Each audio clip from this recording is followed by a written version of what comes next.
الحمدللہ رب العالمین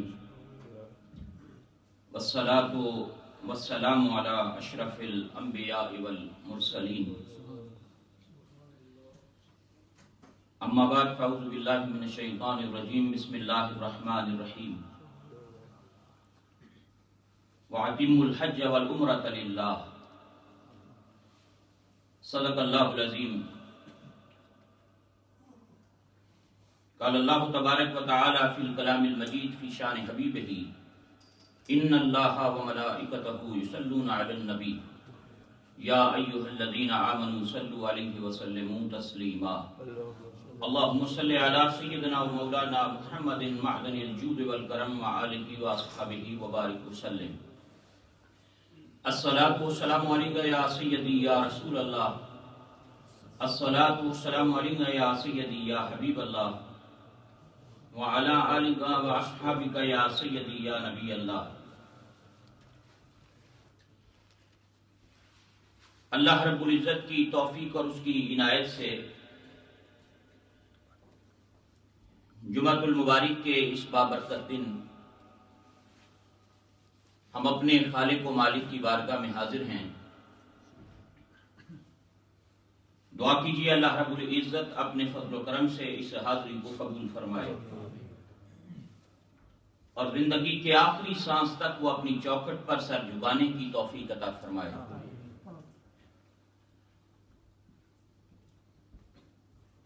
حضرات، گزشتہ جمعۃ المبارک میں ہم نے حج بیت اللہ کے حوالے سے اپنی گفتگو کا آغاز کیا تھا اور حج کی فضیلت اور اس کی اہمیت کے حوالے سے کچھ باتیں آپ حضرات کے گوشگزار کرنے کی سعادت میں نے حاصل کی تھی۔ اسی گفتگو کو کچھ آج آگے بڑھاتے ہوئے ہم جہاں مختلف مسائل اور حج کے حوالے سے گفتگو کریں گے، وہاں ساتھ ہی ساتھ نبی رحمت صلی اللہ علیہ وسلم کے سفر حج کا ذکر بھی کریں گے، تاکہ ہمارے علم میں ہو کہ ہمارے آقا و مولا صلی اللہ علیہ وسلم نے کس طرح مدینہ طیبہ سے حج کا سفر شروع فرمایا۔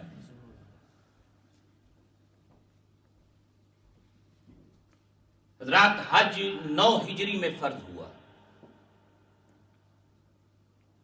اور میرے آقا کریم صلی اللہ علیہ وسلم نے حضرت سیدنا صدیق اکبر رضی اللہ تعالی عنہ کو امیر حج بنا کر روانہ فرمایا اس سال، اور جبکہ آقا کریم صلی اللہ علیہ وسلم نے 10 ہجری میں حج ادا فرمایا،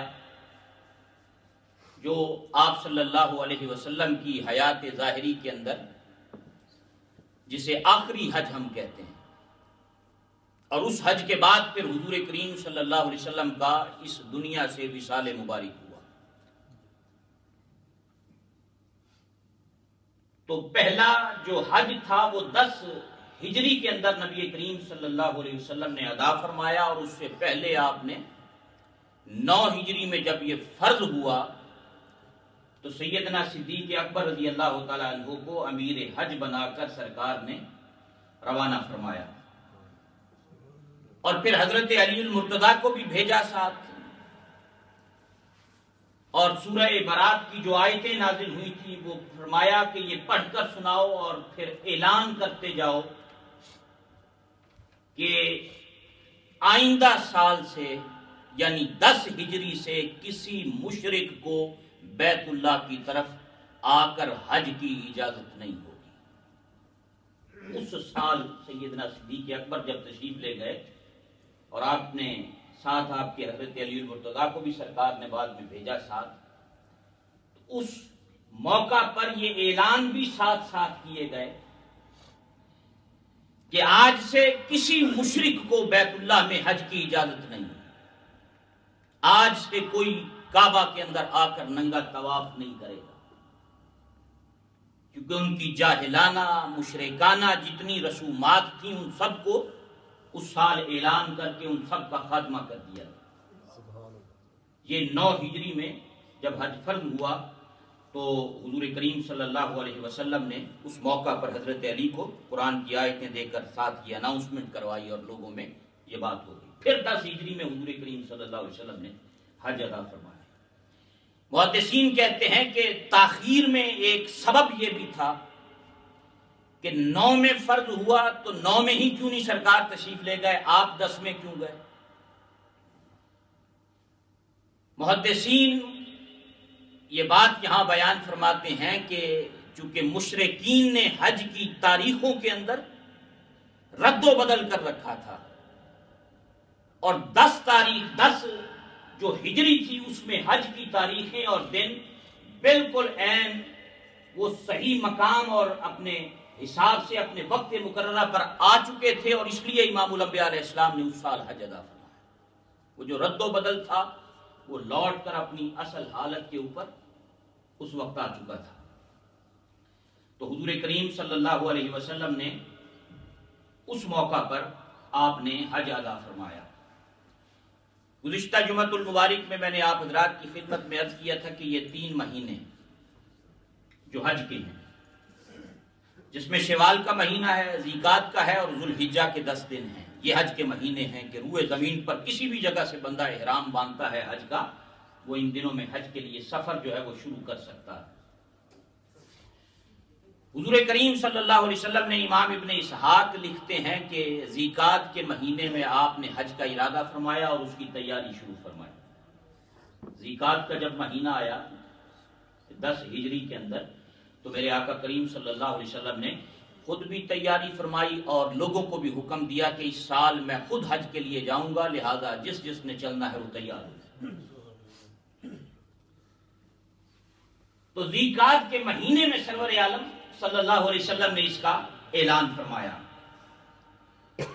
تو جیسے ہی لوگوں نے سنا، جہاں تک اطلاع پہنچی، جو ذرائع تھے اس وقت اطلاع پہنچانے کے، تو قرب و جوار کے ہزاروں لوگ مدینہ منورہ کے اندر آئے، جو قریب تھے، اور باقی جو راستوں میں تھے وہ اپنے اپنے مقامات سے حضور کریم صلی اللہ علیہ وسلم کے ساتھ روانہ ہوتے گئے، ساتھ قافلے کے اندر ملتے چلے گئے۔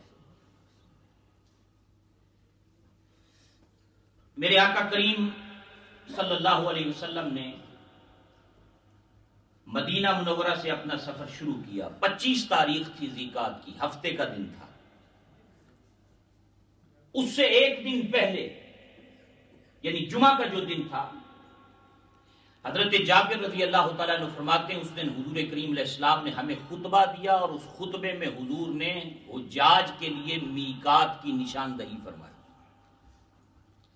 کہ اگر یمن سے کسی نے حج کے لیے آنا ہے تو فلاں مقام جو ہے وہ ان کے لیے میقات ہے کہ وہ وہاں سے احرام باندھ کے داخل ہوں۔ اہل مدینہ نے اگر احرام باندھنا ہے تو وہ ذوالحلیفہ سے باندھ کے جائیں گے، یمن سے آنے والے فلاں مقام سے باندھیں گے۔ اس خطبے کے اندر ایک دن پہلے یعنی 24 ذیقعدہ کو حضور کریم علیہ السلام نے جو مدینہ منورہ کی مسجد میں خطبہ دیا، اس میں یہ سارے احکامات اپنے غلاموں کو سرکار نے بیان کیا۔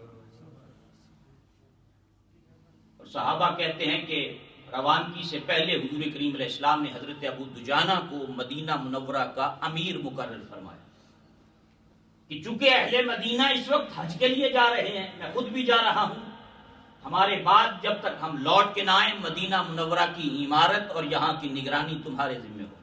حضرت ابو دجانہ رضی اللہ تعالیٰ عنہ ان کو نبی کریم علیہ السلام نے آپ نے امیر مدینہ مقرر فرمایا۔ پھر آپ نے غسل فرمایا، 25 تاریخ تھی، نماز ظہر صحابہ کہتے ہیں حضور کریم علیہ السلام نے مسجد نبوی میں ادا فرمایا اور آپ نے 4 رکعتیں پڑھی،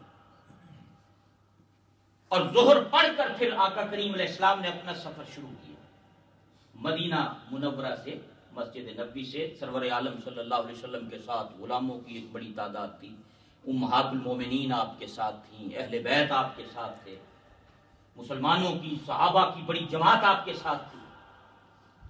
اور پھر حضور کریم صلی اللہ علیہ وسلم آپ یہاں سے ظہر پڑھ کر روانہ ہوئے، اور آج جس مقام پر اہل مدینہ کا میقات موجود ہے جسے ذوالحلیفہ کہتے ہیں، مسجد شجرہ بھی کہتے ہیں، جسے ابیار علی بھی کہتے ہیں، جہاں آج اہل مدینہ احرام باندھ کر روانہ ہوتے ہیں، اس مقام پر میرے آقا کریم علیہ السلام تشریف لے کر گئے۔ یہ تقریباً مسجد نبوی سے 10 کلومیٹر کا فاصلہ ہے، تقریباً 10 کلومیٹر کے فاصلے پر یہ ابیار علی ہے، وہاں حضور کریم صلی اللہ علیہ وسلم پہنچے۔ امام کستلانی کہتے ہیں یہ ظہر اور عصر کے درمیان کا وقت تھا۔ قربان جائیں ان صحابہ پر، تابعین پر اور حضور کریم علیہ السلام کے غلاموں پر، جنہوں نے مدینہ منورہ سے لے کر واپس مدینہ منورہ تک لمحے لمحے کی رپورٹ رسول اللہ کی امت کے لیے محفوظ کر دی۔ وقت کیا تھا، دن کیا تھا، تاریخ کیا تھی، کس لباس میں چلے، کس وقت چلے، کہاں سے چلے، ایک ایک چیز امت کے لیے محفوظ ہے۔ یہ میرے آقا کریم صلی اللہ علیہ وسلم کی زندگی اور سرکار کی سیرت ہے، جس کا لمحہ لمحہ امت کے لیے محفوظ ہے۔ اللہ اکبر۔ ظہر اور عصر کے درمیان حضور روانہ ہوئے، اس مقام پر پہنچے، اور سرور عالم صلی اللہ علیہ وسلم، یہاں سے مکہ شریف 410 کلومیٹر بنتا ہے، 410 کلومیٹر ذوالحلیفہ سے، جو یہاں سے 10 کلومیٹر باہر وہ جگہ ہے۔ حضرت انس کہتے ہیں پرانا کجاوا تھا اونٹ پر، جس پر ایک چادر ڈلی ہوئی تھی، جس پر کائنات کا سردار تشریف فرما۔ کہا اتنی سادگی کہ اس چادر کی قیمت 4 درہم تھی۔ یہ نہیں تھا کہ کوئی بادشاہانہ سٹائل اور انداز میں حضور تشریف لے جا رہے تھے، اور بڑا ایک جو لائف سٹائل تھا وہ بڑا اعلیٰ قسم کا تھا، سادگی تھی۔ کہا پرانا کجاوا، چادر ایک جو 4 درہم کی، اس پر امام الانبیاء علیہ السلام تشریف فرما ہے، اور اس مقام پر حضور تشریف فرما ہوئے۔ اللہ اکبر۔ حالانکہ آپ دیکھیں کہ اتنی یہاں سادگی ہے، لیکن جب رب کی بارگاہ میں قربانی کرنے کا وقت آیا تو 100 اونٹ قربان فرمائے، 100 اونٹ سرکار نے قربان فرمائے تھے اس سفر حج میں، جب آپ نے حج مکمل کیا، اور اتنی سادگی کے ساتھ اس مقام پر سرکار پہنچتے۔ اور پھر آپ نے دعا فرمائی، جس کا ذکر ہم نے گزشتہ جمعۃ المبارک کے اندر کیا تھا کہ اے اللہ اس حج کو ریاکاری، فخر اور دکھاوے سے محفوظ رکھنا، اس حج کو حج مبرور بنا، میرے حج کو ایسا حج بنا جس میں نہ ریاکاری ہو، نہ دکھاوا ہو، نہ فخر ہو۔ یعنی بندہ مومن کو جب خدا کی بارگاہ کے اندر حج بیت اللہ کی سعادت نصیب ہو، اسے عاجزی کا پیکر بن کے جانا چاہیے۔ اس حج میں ریاکاری کا شبہ تک نہیں ہونا چاہیے، فخر نہ ہو، نیت میں یہ بات شامل نہ ہو کہ دنیا حاجی کہے گی، دنیا فلاں کہے گی، الحاج کہے گی، بلکہ عاجزی اور انکساری کے ساتھ بندہ خدا کی بارگاہ کے اندر حاضری کے لیے جا رہا۔ اس مقام پر حضور کریم علیہ السلام پہنچے، اور مکہ جانے کے لیے اس وقت 2 راستے تھے، 2 طریق تھے۔ ایک کو طریق شجرہ کہتے تھے، درخت والا راستہ، اور دوسرا جو تھا وہ طریق معرض تھا۔ یہ 2 راستے تھے، مکہ کی جانب اس وقت جاتے تھے۔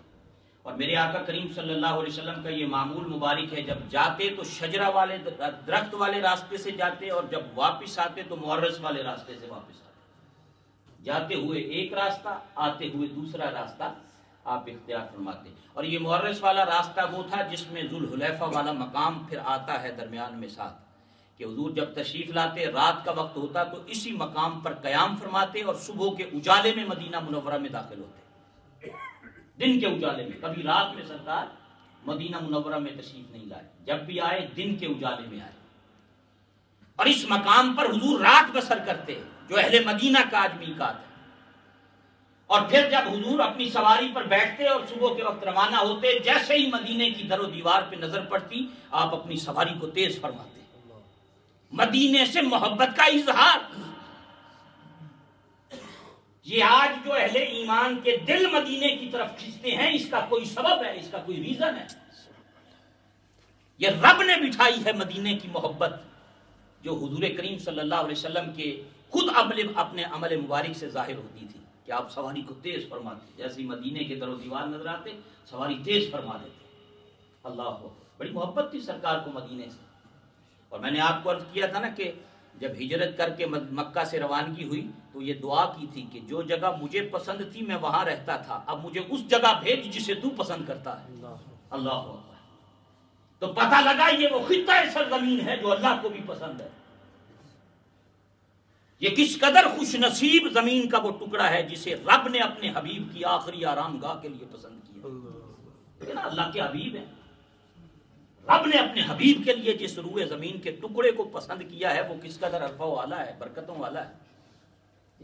تو میرے آقا کریم صلی اللہ علیہ وسلم کا پہلا پڑاؤ آپ کا ہوا مدینہ منورہ سے، تو یہ ابیار علی مسجد میقات، یہاں رات آپ نے بسر فرمائی۔ ظہر بھی یہاں پڑھ کر مدینہ سے چلے 25 کو، عصر یہاں ادا فرمائی، مغرب یہاں ادا فرمائی، عشاء یہاں ادا فرمائی، فجر پھر یہاں ادا فرمائی سرکار نے، پھر اگلی نماز ظہر بھی یہاں ادا فرمائی، اور ظہر کی نماز پڑھ کے سرکار نے پھر احرام باندھا اور اس مقام سے اگلے سفر کا آغاز میرے آقا کریم صلی اللہ علیہ وسلم نے فرمایا اس موقع پر۔ اور یہیں رات کو فرشتے نے آ کے خوشخبری دی کہ رب نے قیامت تک آپ کی امت کو حج کے ساتھ عمرے کی اجازت دے دی۔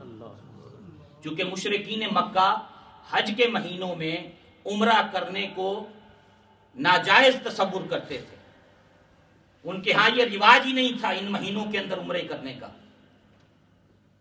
وہ ان مہینوں میں صرف حج ہی کیا کرتے تھے، جو ان کے اپنے طور طریقے تھے اور کچھ جو ان کے جاہلانہ رسم و رواج بھی بیچ میں شامل تھے، جو بھی کچھ تھا اس وقت اس اعتبار سے ان کا یہ طریق تھا، لیکن یہاں سرور عالم صلی اللہ علیہ وسلم کو اجازت دی گئی۔ اللہ اکبر۔ اور یہیں حضرت سیدنا صدیق اکبر رضی اللہ تعالی عنہ آپ کے گھر بیٹے کی ولادت ہوئی، حضرت محمد بن ابو بکر، جو پیدا ہوئے اس مسجد میقات والی جگہ پہ پیدا ہوئے، چونکہ یہیں وہ قافلے سارے ٹھہرے ہوئے تھے۔ تو حضور کریم صلی اللہ علیہ وسلم کی خدمت میں پھر عرض کی گئی کہ یا رسول اللہ صلی اللہ علیہ وسلم، حضرت اسماء بنت امیس کہ میرے ہاں بیٹا پیدا ہوا، میرے لیے اب کیا حکم ہے؟ تو حضور کریم صلی اللہ علیہ وسلم نے ارشاد فرمایا غسل کر لو اور خون روکنے کے لیے کپڑا رکھو، تمام اعمال حاجیوں والوں کرو سوائے کعبے کا طواف نہیں کر سکتے، کعبے کا طواف نہیں کر سکتی۔ اللہ اکبر۔ تو یہاں ایک یہ بھی بات پتہ لگی کہ احرام کے لیے غسل کرنا یہ رسول اللہ کی سنت ہے۔ یہ مسئلہ بھی سمجھ آ گیا کہ احرام باندھنے سے پہلے غسل کرنا یہ میرے آقا کریم علیہ السلام کی سنت ہے، سرور عالم صلی اللہ علیہ وسلم کا طریقہ ہے، امام زرقانی کہتے ہیں۔ اور دوسری بات یہ بھی سمجھ میں آ گئی کہ اگر حیض و نفاس والی عورت احرام کی نیت کرے یا احرام باندھے گی تو اس کا احرام درست ہوگا، اس کے تمام اعمال حاجیوں والے ہوں گے سوائے بیت اللہ کے طواف کے۔ تو یہ یہاں حضرت محمد بن ابو بکر ان کی جو تھی وہ ولادت بھی اسی مقام پر ہے۔ اللہ اکبر۔ اور یہیں حضور کریم علیہ السلام کے ساتھ اور سرکار کی جو جانور تھے قربانی کے اور دیگر لوگوں کے، وہیں ان کے گلوں میں نشانیاں بھی ڈالی گئیں۔ پہلے زمانوں کے اندر اس وقت جب حج کے لیے جاتے تو جانور ذبح کرنے کے لیے لوگ ساتھ لے جایا کرتے تھے، آج کل تو وہیں سارے انتظامات موجود ہیں۔ تو حضور کریم علیہ السلام کے ساتھ بھی کچھ جانور تھے اور صحابہ کے ساتھ بھی تھے، کسی کے پاس تھے کسی کے پاس نہیں تھے، کسی نے وہاں جا کر لینے تھے۔ تو یہیں میرے آقا کریم صلی اللہ علیہ وسلم کی جو سواریاں، جو آپ کے ساتھ جانور تھے قربانی کے، حضرت ناجیہ ان کے انچارج تھے، یہ ذمہ داری ان کے تھا۔ حضرت ناجیہ کہتے ہیں مجھے سرکار نے اس سفر میں اپنی جو قربانی کے جانور تھے اونٹ تھے ان کی نگرانی اور ان کی ذمہ داری حضور کریم علیہ السلام نے مجھے سونپی تھی، تو میں انچارج تھا۔ یہیں ان کے گلوں کے اندر نشانیاں ڈال دی گئیں تاکہ راستے میں کوئی ان جانوروں کو تنگ نہ کرے۔ اس دور کے اندر بھی یہ معمول تھا لوگوں کا کہ جس جانور کے گلے میں کوئی کلاوا، کوئی نشانی کے طور پہ چیز ڈالی ہوئی ہوتی کہ یہ حاجی کا ہے، یہ حج کے لیے لے جایا جا رہا ہے اور وہاں جا کے یہ رب کے نام پہ ذبح کیا جائے گا، تو کوئی بھی شخص راستے میں اس جانور کو تنگ نہیں کرتا تھا۔ تو حضور کریم صلی اللہ علیہ وسلم کی جو قربانی کی اس وقت ساتھ آپ کے جانور تھے ان کے گلے کے اندر نشانیاں بھی ڈالی گئیں۔ اللہ اکبر۔ اور اسی طرح پھر یہ 26 تاریخ تھی، ظہر کی نماز ادا فرمائی، اتوار کا دن تھا۔ حضور کریم علیہ السلام نے ظہر کے بعد غسل فرمایا، احرام پہننے سے پہلے چادریں حضور نے غسل فرمایا۔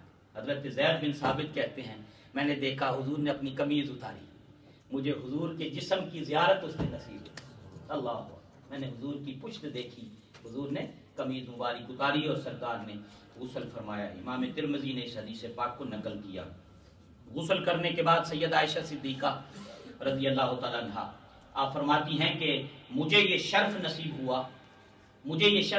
ہوا کہ میں نے اپنے ہاتھوں سے رسول اللہ علیہ السلام کے جسم کو خوشبو لگائی. میں نے اپنے ہاتھوں سے حضور کے جسم مبارک کو خوشبو لگائی. اور سیدہ عائشہ جب بھی یہ بیان کرتی تھیں بطور فخر بیان کرتی تھی کہ مجھے اس بات پہ فخر ہے کہ مجھے حبیب خدا کو خوشبو لگانے کی سعادت نصیب. اللہ، یہ حضور کریم صلی اللہ علیہ وسلم کو دونوں ہاتھوں سے انہوں نے، جب سرکار نے احرام باندھنے سے پہلے غسل کے بعد بھی سیدہ نے خوشبو لگائی، اور جب حضور نے احرام اتارا اور غسل فرمایا تب بھی سیدہ کو یہ سعادت نصیب. تو اس سے پتہ لگا حاجی احرام جو پہنتا ہے اور نیت کرتا ہے، نیت کرنے سے پہلے وہ اپنے جسم کو خوشبو لگا سکتا ہے، لیکن نیت کرنے کے بعد وہ خوشبو استعمال نہیں کر سکتا. حج یا عمرے کی نیت کرنے سے پہلے جسم کو خوشبو لگائی جا سکتی ہے، لیکن جب نیت کر لی جائے، احرام باندھ لیا گیا، اب اس کے بعد آپ دوبارہ اب خوشبو نہ استعمال کر سکتے ہیں، نہ خوشبودار کوئی شے استعمال کر سکتے ہیں، نہ صابن استعمال کر سکتے ہیں، نہ کوئی ایسی چیز استعمال کر سکتے ہیں. کیونکہ جب احرام باندھتا ہے بندہ پھر دنیا کی زیب و زینت کو ترک کر دیتا ہے. ہر شے ترک کر دی، بالکل فقیرانہ انداز کے اندر اب وہ کھڑا ہے. اللہ اکبر. اور یہیں پھر سرکار نے جو کہ لمبا سفر تھا، بالوں کو ختمی لگائی. ختمی گوند جیسی ایک چیز ہوتی ہے، وہ بالوں میں لگائی جاتی تھی اس وقت تاکہ بال منتشر نہ ہوں، بال ادھر ادھر نہ ہوں. جس طرح آج کل وہ جیل ٹائپ کوئی چیزیں آ گئی ہیں نا، جس سے بال محفوظ رہتے ہیں، ادھر ادھر نہیں ہوتے، اپنی ایک جگہ پر جس میں آپ ان کو قائم رکھتے ہیں وہ قائم رہ جاتے ہیں. تو حضور کریم علیہ السلام نے چونکہ یہ لمبا سفر تھا، سرور عالم صلی اللہ علیہ وسلم نے حضرت عبداللہ ابن عمر سے سنن ابو داؤد کی یہ روایت ہے کہ وہ ختمی لگائی تاکہ بال جو ہیں وہ منتشر نہ ہوں، کیونکہ سرکار نے زلفیں رکھی ہوئی. آپ نے پوری حیات مبارکہ میں سوائے حج اور عمرہ کے موقع پہ حضور نے بال کٹوائے ہیں، باقی پوری 63 سالہ زندگی میں حضور نے زلفیں رکھی ہیں.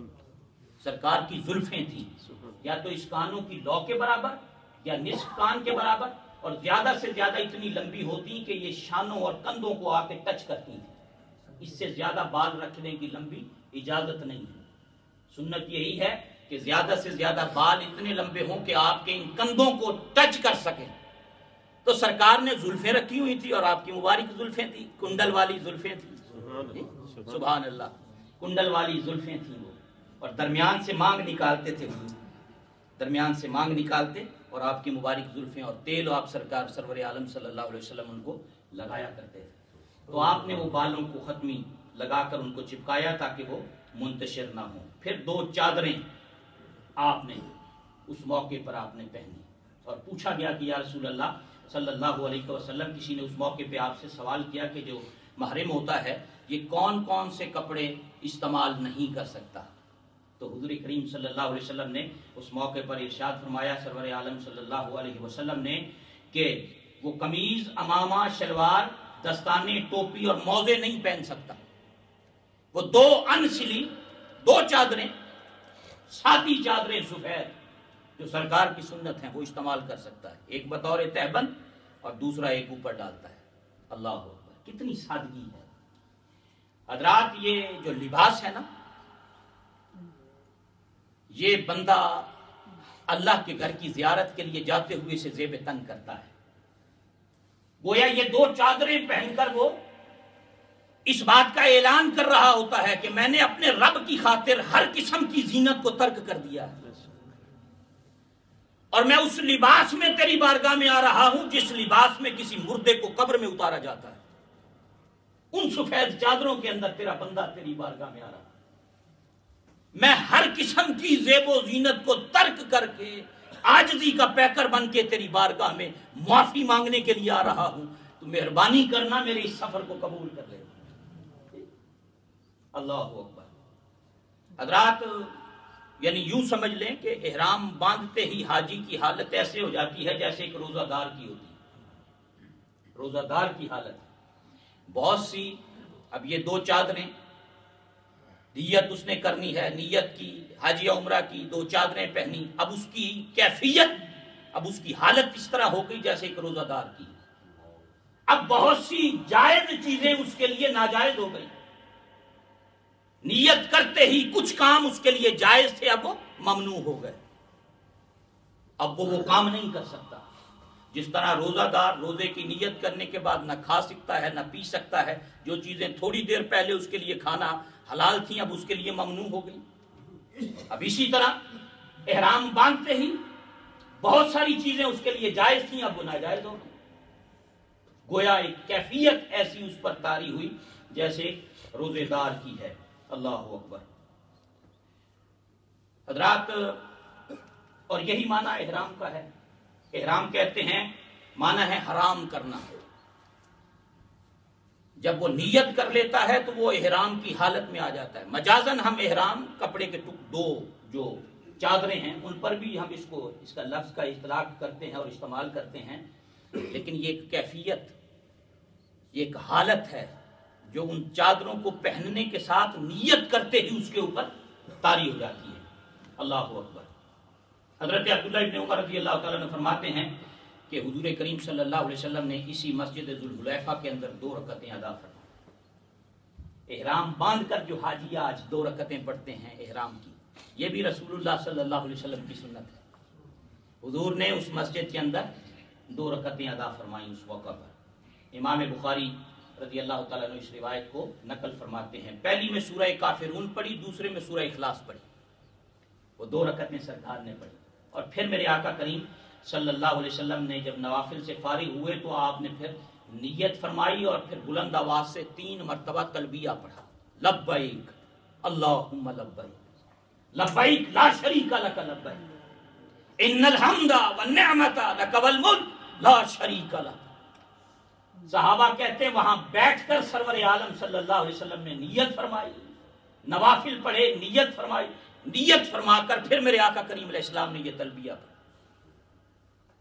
آج جتنے بھی حاجی جاتے ہیں، جتنے بھی عمرہ کرنے والے جاتے ہیں، یہ سب اسی طریق پر حضور کریم صلی اللہ علیہ وسلم کی سنت کے مطابق اپنے اپنے مقام پر بیٹھ کر میقات سے پہلے یا اس میقات پر اسی طرح نوافل ادا کرتے ہیں، پھر احرام کی حالت میں پھر وہ نیت کرتے ہیں، پھر تلبیہ پڑھتے ہیں۔ بہتر ہے کہ قبلہ رو ہو کر کیا جائے، نیت کی جائے، تلبیہ پڑھا جائے قبلہ رو ہو کر۔ سرکار نے وہاں پر تلبیہ پھر پڑھا اور نیت فرمائی، اور آپ نے اللہ کی بارگاہ میں دعا کی کہ اللہ میں تیرے گھر کے حج کا ارادہ کرتا ہوں، اسے میرے لیے آسان بھی فرما، اسے قبول بھی فرما۔ یعنی یہ جتنی نیتیں ہیں اگر آپ دیکھیں ان سب کے الفاظ تقریباً یہی ملتے جلتے ہیں، چاہے طواف کی ہے، چاہے صفا مروہ کی سعی کی ہے، چاہے عمرہ کی ہے، حج کی ہے، یہی باتیں 2 آپ کو لازمی ملیں گی ان میں کہ میں تیرے گھر کے حج یا عمرے کی نیت کرتا ہوں، اسے قبول فرما اور اسے میرے لیے آسان فرما۔ یہ حضور کریم صلی اللہ علیہ وسلم نے وہاں پر آپ نے نیت فرمائی۔ اللہ اکبر، بلند آواز سے تلبیہ پڑھا، اور پھر آج جتنے بھی جانے والے حاجی ہیں حضرات، وہ وہی محبت بھرا ترانہ جس میں رب کی حمد ہے، رب کی نعمتوں کا شکر ہے، وہ اپنی زبان پہ وہ سجا لیتا ہے۔ اللہ اکبر۔ اور وہ بڑا پیارا موقع تھا۔ حضرت ابو ہریرہ رضی اللہ تعالیٰ نے فرماتے ہیں کہ نبی پاک علیہ السلام نے فرمایا مجھے جبریل نے آ کر کہا ہے کہ تلبیہ پڑھو۔ جبریل نے آ کر کہا ہے کہ آپ حکم دیا ہے رب نے کہ آپ بھی پڑھیں اور اپنے ساتھ جانے والوں کو بھی فرمائیں کہ یہ بھی بلند آواز سے۔ اللہ۔ حضرت انس رضی اللہ تعالیٰ عنہ کہتے ہیں کہ میں نے دیکھا اس موقع پر پوری وادی اور پورا علاقہ تلبیہ سے گونج رہا تھا، بلند آواز سے دنیا تلبیہ اس موقع پر پڑھ رہی تھی۔ بندے اونچی آواز سے پڑھتے ہیں، عورتیں آہستہ آواز میں پڑھتی ہیں۔ مردوں کے لیے بلند آواز، عورتوں کے لیے آہستہ آواز کے ساتھ یہ پڑھنا ہے۔ اللہ اکبر۔ اور یہ حج کے مخصوص اساسی علامتوں میں سے ایک علامت ہے، یہ حج کی مخصوص اساسی علامتوں میں سے ایک علامت ہے۔ اور حضرت جابر رضی اللہ تعالیٰ عنہ اس موقع کا بیان کرتے ہیں، تذکرہ، وہ کہتے ہیں کہ میں نے پہاڑی پہ چڑھ کے دیکھا کہ جب نبی کریم صلی اللہ علیہ وسلم کی سواری بیضا پہاڑی پہ چڑھ رہی تھی تو میں نے اہل محبت پہ نظر دوڑائی، ہزاروں کی تعداد میں صحابہ کا اجتماع تھا اور وہ سب بلند آواز سے اللہ کی بارگاہ میں یہ تلبیہ پڑھتے ہوئے جا رہے تھے، تلبیہ پڑھ رہے تھے۔ اللہ اکبر، آگے پیچھے دائیں بائیں جم غفیر تھا، اور فرمایا ہم پر کس قدر اللہ کا کرم تھا کہ رسول اللہ ہمارے درمیان تھے اور خدا کی رحمتیں برس رہی تھی اس موقع پر۔ اللہ اکبر۔ حضرات حضرت ابو زبیر رضی اللہ تعالیٰ عنہ سے مروی ہے، میرے آقا کریم علیہ السلام نے ارشاد فرمایا 3 آوازیں ایسی ہیں، 3 آوازیں ایسی ہیں جن پر اللہ فرشتوں کے سامنے فخر فرماتا ہے۔ 3 آوازیں ایسی ہیں جنہیں سن کر وہ ملائکہ کی جماعت میں ملائکہ کے سامنے فخر فرماتا ہے کہ دیکھو میرے بندے کس طرح میرا ذکر بلند کر رہے ہیں۔ 3 ان میں سے پہلی آذان کی آواز ہے کہ جب بندہ آذان دیتا ہے اور آواز گونجتی ہے آذان کی تو وہ فرشتوں کے سامنے فخر کرتا ہے کہ دیکھو میرا بندہ میرا نام، میری توحید اور میری عظمت کا اظہار کر رہا ہے۔ میرے آقا کریم علیہ السلام نے فرمایا دوسری آواز جب جہاد میں رب کا نام بلند ہوتا ہے اور تکبیر کہی جاتی ہے وہ آواز رب کو بڑی محبوب ہے۔ جہاد کے اندر میدان جہاد میں جب تکبیر کا نعرہ بلند ہوتا ہے۔ اور تیسرا سرور عالم صلی اللہ علیہ وسلم نے فرمایا جب حاجی تلبیہ پڑھتا ہے، جب وہ لبیک اللہم لبیک لبیک لا شریک لک لبیک ان الحمد والنعمت لک والملک لا شریک لک، جب یہ آواز وہ پکارتا ہے رب فرشتوں کے سامنے ان حاجیوں کی آواز پہ کہتا ہے وہ دیکھو میرے بندے کس طرح میرا نام پکار رہے ہیں، فخر فرماتا ہے فرشتوں کی جماعت میں۔ حضور کریم صلی اللہ علیہ وسلم نے ارشاد فرمایا، اللہ اکبر۔ حضرت سہل بن سعد رضی اللہ تعالیٰ عنہ ان سے مروی ہے، میرے آقا کریم علیہ السلام نے فرمایا، ابن ماجہ اور امام ترمذی کی حدیث پاک ہے، میرے آقا نے فرمایا جب کوئی مسلمان تلبیہ پڑھتا ہے ان دنوں کے اندر، جب کوئی تلبیہ پڑھتا ہے حج پہ جانے والا تو اس کے دائیں بائیں مشرق مغرب، اس کے رائٹ لیفٹ ایسٹ ویسٹ پوری دنیا کے اندر اللہ اکبر، حضور کریم علیہ السلام نے فرمایا ہر پتھر ہر درخت اور حتیٰ کہ مٹی کے ذرات بھی تلبیہ پڑھتے ہیں۔ ہمارے پاس تو آج وہ کان نہیں سننے والے، فرمایا مشرق سے مغرب تک جب یہ آوازیں بلند ہوتی ہیں تو ہر درخت بھی یہی تلبیہ پڑھ رہا ہوتا ہے، پتھر بھی تلبیہ پڑھ رہے ہوتے ہیں، مٹی کے ذرات بھی تلبیہ پڑھ رہے ہوتے ہیں۔ کتنا خوبصورت ترانہ ہے، اور حضرات ان دنوں کے اندر اس سے بڑھ کر اور کوئی ذکر نہیں ہے، ان دنوں کے اندر اس ذکر کا قائم مقام اور کوئی ذکر نہیں ہے۔ اللہ اکبر۔ تو حضور کریم صلی اللہ علیہ وسلم یہاں سے پھر چلے، صحابہ کی جماعت تھی آپ کے ساتھ، ذوالحلیفہ سے آپ نے احرام باندھا، پھر آگے 17 میل دور جا کر ایک مقام آیا جسے ملل کہتے ہیں، وہاں حضور کریم علیہ السلام نے پچھنے لگوائے، کپنگ، جسے آج ہم یہاں کی زبان میں کپنگ کہتے ہیں، پچھنے لگوانا۔ تو مقام ملل جو تقریباً 17 میل دور تھا، وہاں مبارک پاؤں کی پشت پر، یہ پاؤں مبارک کی جو پشت تھی وہاں تکلیف تھی، اس تکلیف کی وجہ سے میرے آقا کریم صلی اللہ علیہ وسلم نے اس مقام پر پچھنے لگوائے۔ حضرت انس رضی اللہ تعالیٰ عنہ سے مروی ایک اور جو دوسری روایت ہے اس میں ایک اور مقام پر سر اقدس کے اندر بھی پچھنے لگوانے کا ذکر ہے، سر میں بھی آپ نے کپنگ کروائی۔ تو 2 مقام تھے۔ تو یہاں سے ایک یہ بھی مسئلہ اخذ کیا جا سکتا ہے کہ اگر حاجی احرام کی حالت میں ہو اور کسی بیماری کی وجہ سے اسے بال کٹوانے بھی پڑ جائیں کسی جگہ سے تو اس پر کسی قسم کا کوئی جرمانہ نہیں ہوگا، کسی قسم کا کوئی جرمانہ نہیں ہوگا، دم نہیں ہوگا اس کے اوپر۔ یہ سرور عالم صلی اللہ علیہ وسلم نے یہ بال جو ہیں وہ کٹوائے۔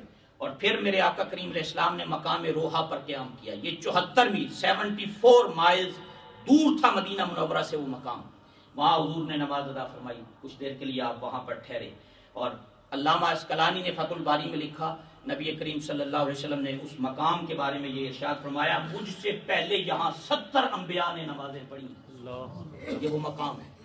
وہاں آج بھی کنواں ہے جس کنویں میں سرکار نے اپنا لعاب ڈالا تھا، اور وہ پانی آج بھی لوگ وہاں سے لے کے آتے ہیں، وہ کنواں آج بھی موجود ہے، وہ مقام موجود ہے، لوگ زیارت کو بھی جاتے ہیں۔ حضور کریم علیہ السلام نے اس مقام کے بارے میں ارشاد فرمایا یہاں 70 انبیاء نے مجھ سے پہلے نمازیں پڑھی، 70 نبیوں نے مقام روحا، وہاں آپ کی سواری رکی، اور پھر ایک اور مقام عصایا تھا جو 77 میل دور تھا مدینہ شریف سے، یہ تیسری منزل تھی قافلوں کی، وہاں حضور کریم صلی اللہ علیہ وسلم نے کچھ دیر وہاں قیام فرمایا آپ نے، اور پھر اس کے بعد چوتھی منزل تھی مقام ارج، وہاں آپ نے قیام فرمایا، اور یہاں جو سواری والا اونٹ تھا سرکار کا یہیں ہوا، اس پہ کھانے پینے کا سامان تھا سارے، سیدنا صدیق اکبر ساتھ تھے، خادم اور ساتھ تھے، تو وہ سواری گم ہو گئی، تو حضرت ابوبکر صدیق اپنے غلام کو ڈانٹ رہے تھے، کوئی اللہ کے حبیب کا سامان تھا سارا اس پر، اور کھانے پینے کی چیزیں تھیں، تم سے خیال نہیں رکھا گیا، غصہ فرما رہے تھے، اور حضور مسکرا کر دیکھ رہے تھے اور فرمایا دیکھو یہ حاجی کیا کر رہا ہے، مسکرا کے حضور نے فرمایا دیکھو حاجی کیا کر رہا ہے، اللہ اکبر۔ تو حضرت فضالہ اور دیگر کئی اور اس وقت غلام تھے سرکار کے، اللہ اکبر، انہیں جب پتہ لگا وہ بڑا ایک کھانے کا تھال تیار کر کے لائے حضور کی خدمت میں، کہ سنا آپ کی سواری گم ہو گئی ہے، ہم آپ کے لیے کھانا تیار کر کے لائیں۔ فرمایا ابو بکر دیکھ تو ابھی ڈانٹ رہا تھا، رب نے بہتر انتظام نہیں کر دیا، یہ یہاں عطا کر دیا ہمیں، اور ابھی وہ کھانا کھا رہے تھے کہ غلام وہ سواری لے آیا کہ وہ سواری مل گئی ہے، اللہ۔